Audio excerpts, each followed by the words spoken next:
Ce jour-là, 19 avril comme aujourd'hui, mais en 2002, c'était la signature de l'accord des Sun City entre les belligérants du conflit en RDC. Il s'agissait en fait de la clôture brusque de travaux du dialogue intercongolais des Sun City.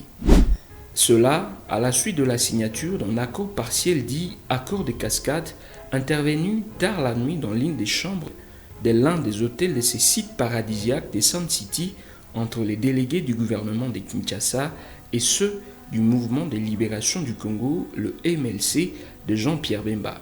2 mois durant, les délégués des forces politiques et sociales de la RDC avaient débattu de toutes les questions relatives à la réunification, à la sécurité, à la paix, à la réconciliation et au développement du pays.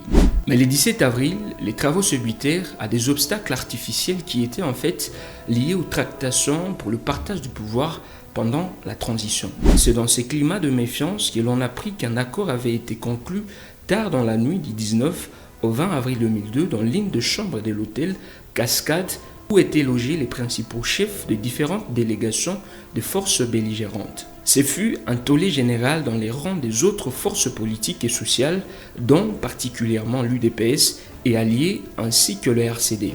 Et le 25 avril, ces forces se réunirent à Johannesburg pour mettre en place une alliance visant à sauvegarder les acquis de travaux des Sun City, l'ASD, Alliance pour la sauvegarde du dialogue intercongolais. En l'absence d'Antoine Gizenga, Étienne Tshisekedi fut désigné comme président, secondé par Raphaël Katebe Katoto.